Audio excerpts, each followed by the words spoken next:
que no paran de crecer. Las economías más prósperas del mundo se endeudan a velocidades que no se veían desde la Segunda Guerra Mundial. Estados Unidos crece, pero aún así el Parlamento aprueba una ley que, según la propia Oficina de Presupuestos del Congreso, aumentará el déficit y generará más deuda. El ex asesor del gobierno estadounidense, Elon Musk, acusa a Trump de haber mentido en su promesa de reducir la deuda. Ray Dalio lo califica directamente como una bomba fiscal. Y hay otra deuda que crece en forma silenciosa, la deuda de las pensiones. En esta edición de Plaza Frankfurt te vamos a contar cómo este problema condicionará el crecimiento económico del mundo y cómo te afecta a ti en tu economía diaria.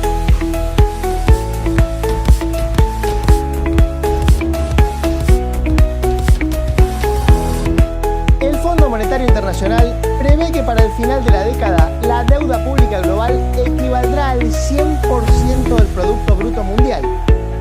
Estados Unidos y China, las dos grandes potencias, tienen déficit récord. Refinancian los vencimientos, pero eso solo patea el problema hacia adelante.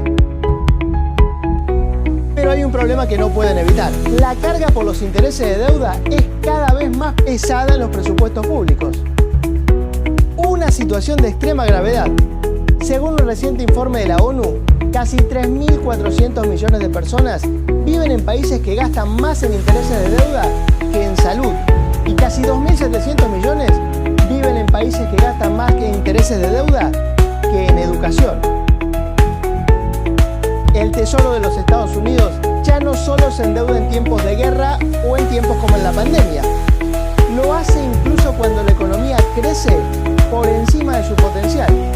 Como ves en este gráfico, todas las recientes administraciones han incurrido en rojos fiscales. Un rojo que llegó a picos con la crisis inmobiliaria de 2008-2009 y luego lo superó con la pandemia de 2020. Y aunque la economía estadounidense creció más de un 130% desde 2004, más que duplicando la recaudación fiscal, toda esa enorme cantidad de recursos no alcanzan para financiar el crecimiento del gasto.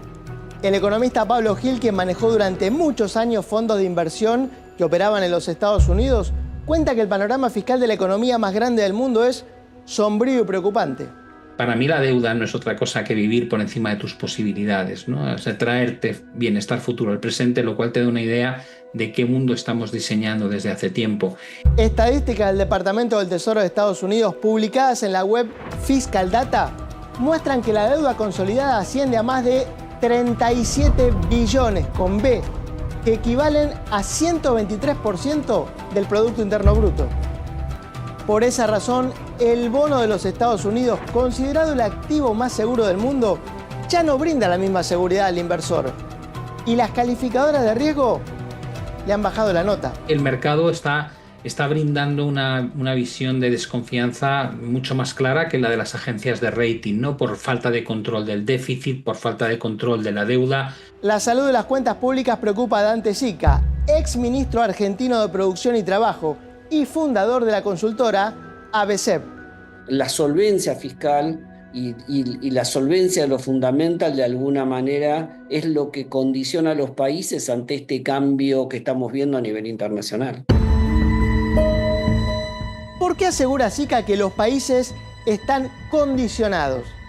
Porque cuanto más dinero tengan que gastar en intereses de deuda, menor es el margen que queda para hacer políticas públicas. Y hoy, cuando el Tesoro estadounidense refinancia un bono a 5 años emitido, por ejemplo, durante la pandemia, el que pagaba 0,2% de interés, tiene que pagar ahora 3,8%. ¿Comprendes ahora por qué Donald Trump le pide desesperadamente a la Reserva Federal que baje las tasas? Cada punto porcentual de tasa significa miles de millones de dólares que salen del presupuesto. Pero claro, la Reserva Federal tiene otro objetivo, llevar la inflación al 2% anual. ¿Y cómo crees que esta situación nos va a afectar a ti y a mí? Te cuento. Si el activo más seguro del mundo tambalea, los bonos de deuda de los países emergentes tiemblan. Según el monitor fiscal del Fondo Monetario de febrero de 2025, las consecuencias sobre los emergentes no solo alcanzan a los bonos, sino también al precio de las commodities. Esto es particularmente perjudicial para economías como Brasil, Argentina, Chile o Colombia, cuyas exportaciones están basadas en commodities como petróleo, harina de soja o cobre. Si al activo más seguro del mundo se le pide, por ejemplo, un 4% de interés, un bono de un país en desarrollo deberá pagar entonces un 6 o un 8%. Esta diferencia se conoce como riesgo país. ¿Y cómo te afecta a ti? Si el gobierno de tu país paga un 8%, digamos, para endeudarse, tu banco te pedirá a ti un interés mucho más alto por un crédito personal o para financiar el saldo de tu tarjeta de crédito. Tasas de interés más elevadas significan menor crecimiento, costos empresariales más altos y menor inversión. Todo se origina en una economía a miles de kilómetros de donde vives, pero te termina afectando. Y China va por el mismo camino. El gigante asiático aspira a crecer un 5% este año, pero su déficit fiscal sería de 8,8 puntos del Producto Interno Bruto, según informa la calificadora de riesgo Fitch, que también le bajó la calificación de deuda a China en 2024. Como ves, en China no solo aumentan los gastos, sino que se han reducido los ingresos fiscales, porque luego de la crisis inmobiliaria, las provincias ya no pueden financiar sus presupuestos vendiendo terrenos fiscales. Y la deuda total, incluyendo a las provincias, llega al 124% del Producto Bruto. Yo creo que China va por un camino que evidentemente denota los mismos problemas que Estados Unidos. Lo que pasa es que la moneda china no fluctúa libremente, con lo cual ahí tienen un control exhaustivo. Creo que el gobierno tiene el control de la población y tiene el control de los medios y el control de la moneda. Sin embargo, China apuesta por una revolución tecnológica que podría aumentar la productividad y los ingresos. China está en un proceso de cambio tecnológico y de recomposición de todo su aparato productivo que de alguna manera lo lleva a que en los próximos años pueda mantener este ritmo de crecimiento. Obviamente esto va a ser un gran desafío para el resto de los países. Este problema también aqueja a Europa, en donde países como Francia o Italia ya han sido advertidas por la Unión Europea de la insostenibilidad de sus déficits.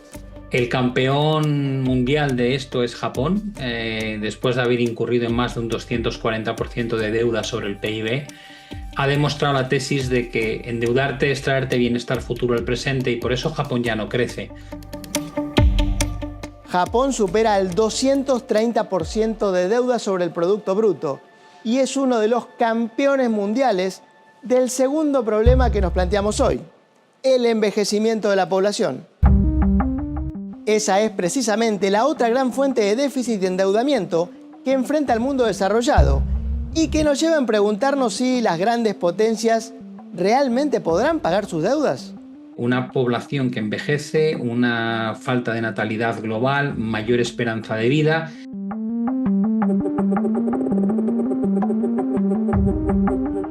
Aquellos países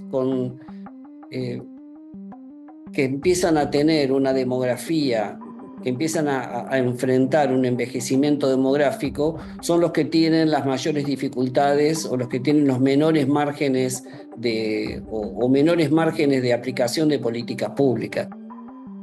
En los sistemas de reparto, los pensionados no viven de los aportes que hicieron durante su vida laboral, sino de los que hacen los trabajadores actuales. Debido al envejecimiento poblacional, en buena parte del mundo, la proporción de pensionados respecto de los trabajadores va en crecimiento. Así lo muestra un informe de la Comisión Europea de 2023.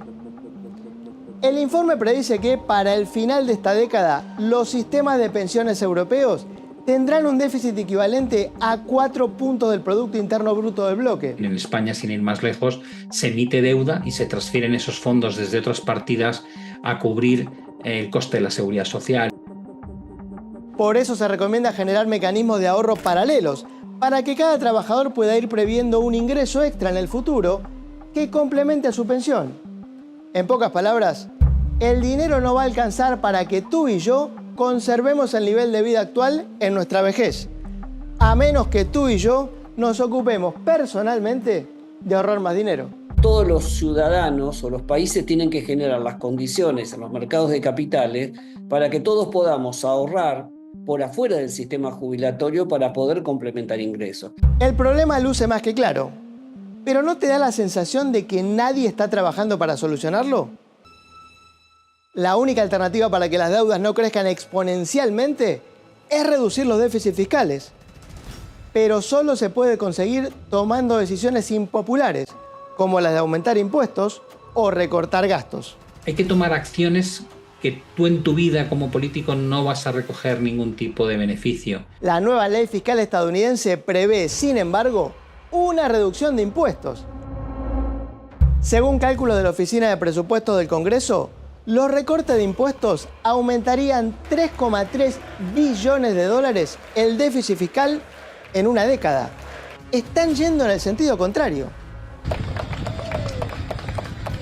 La ley incluso prevé un recorte de gastos calculado en 1,2 billones de dólares. Recortes que no llegarán por tener una mayor eficiencia en el sector público, sino reduciendo el gasto social en programas como Medicare y Medicaid. Un ejemplo palpable de cómo una deuda pesada redunda en una pérdida de bienestar.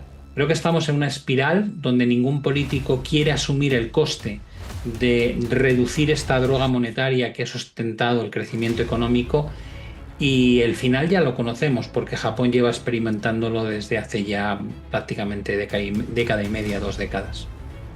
Sin embargo, analistas como Dante Sica creen que este escenario podría representar una oportunidad para las economías latinoamericanas. En especial la región de América Latina, en este conflicto gana un poco más de relevancia que la que ha tenido, si querés, en los inicios del siglo XXI. Las economías de la región tienen un endeudamiento relativamente bajo, una demografía más joven que la del mundo desarrollado y muchas de las materias primas que necesitará el mundo que se viene. La gran pregunta es si América Latina podrá aprovechar este contexto.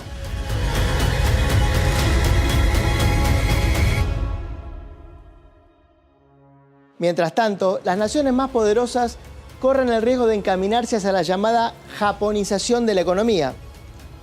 Gobiernos endeudados, una fuerza laboral diezmada por el envejecimiento poblacional, menor margen de asistencia estatal a los más necesitados y economías a las que crecer les puede costar mucho.